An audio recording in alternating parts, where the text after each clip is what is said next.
So a couple weeks ago, right out of the blue, I get a phone call for work. It's what we refer to in the hail chasing world as the phone call. It was gonna be a fast one, a real shit and get, maybe 1 week tops. The job was in Columbus, Ohio, and if I wanted the work, the caller said, I'd need to be unloading my tools in Columbus tomorrow morning. Off to the races.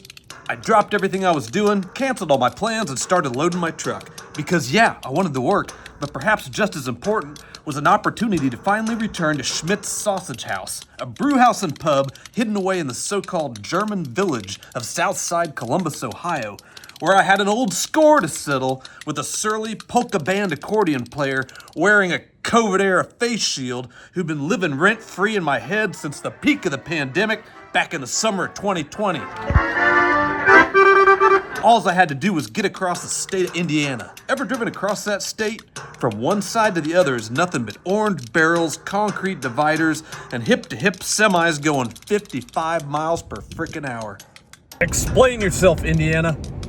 Ooh, that face! Like a childhood bully behind a sneeze guard. But I had to focus. Work first, then sausage. Hail season 2026 had begun, and Columbus just got smashed. We had 400 damaged cars, 5 hail techs, and 1 week with an open PO to fix them all. All right, what was your number today? 44 cars, sir. So we'd be going through them like a buzzsaw till there wasn't a hail dent left on the lot. It's hail season, and if you're a fan of this channel, you know for 6 months out of the year, we follow the hailstorms, fix the cars, and fuck around. And guess what? We just ran out of cars. This is why I'm not buying a new truck. Right there. Time to eat and drink our way through Columbus, Ohio, the Midwestern city with the East Coast attitude. A horn-blowing, trash-talking, tailgating town where if your foot's not on the gas 1 millisecond after the light turns green, somebody behind you is gonna light you up. Very cool place to visit though. Lots to see and do, lots of great places to eat and drink, and you know we found a few. Trouble was time, or lack thereof. We only had around 7 nights to work with and 1 day off before the work ran out. So, if you're from Columbus and you don't see your favorite restaurant featured here, cut me some slack, Jack.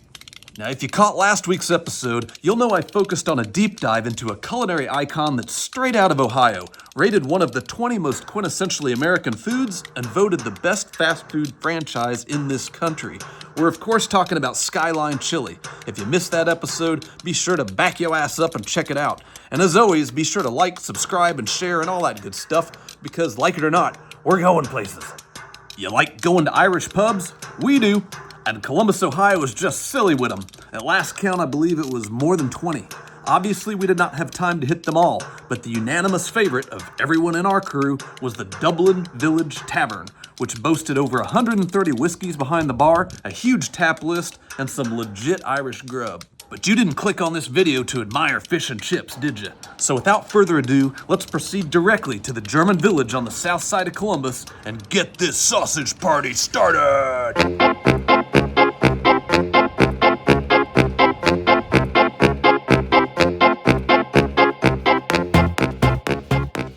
Although sausages have been the Schmidt's claim to fame for 150 years, there's so much more. Nowadays, I think their cream puff pastries probably get more press than the wieners. Back in the mid-1800s, thousands of German immigrants settled in this area and built a cobblestone community in the image of the motherland, complete with Catholic churches, Germanic cuisine, and of course, plenty of German beer.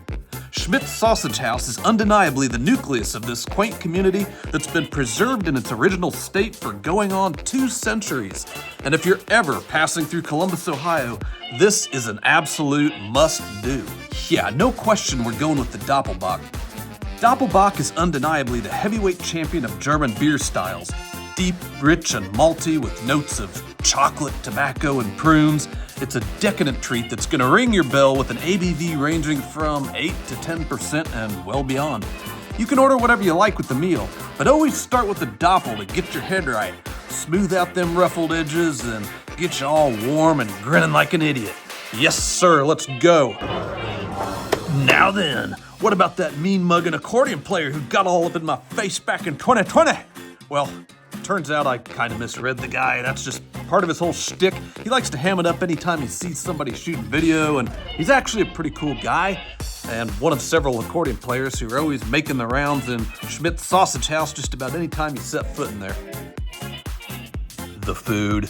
Holy shit, guys. It's all there, every bit of it. We talked about the sausages, so of course I gotta get a brat on the side, but anytime I see sauerbraten on a German menu, that's absolutely what's going down the hatch, with German tater salad and red cabbage on the side. Not sure what to order? Hit Schmidt's at lunchtime. Now, fact check me on this, but apparently it's an all-you-can-eat German lunch buffet with all sorts of Germanic fare to sample. That'll help you make a better dinner decision. Go easy on the Doppelbock at lunchtime, though. You know, way back in one of my first videos, Catfish Brian and I were in a German restaurant in Oklahoma City, right? And I improperly pronounced the beady little pasta that's often served beneath sauerbraten as spätzle. You got your sauerbraten, your spätzle. And that has bugged the shit out of me ever since. So today, we're gonna clear that up. The correct pronunciation for that pasta is spätzle. Spätzle.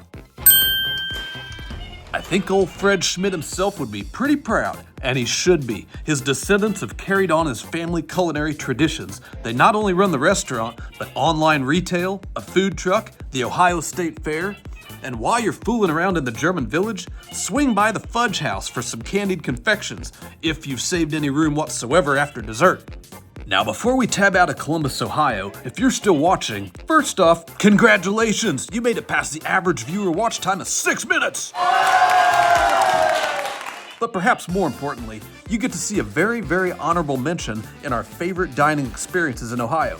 You know what? Scratch that. This was not only the best restaurant we hit in Columbus, but it's one of the best restaurants I've ever been to. No shit.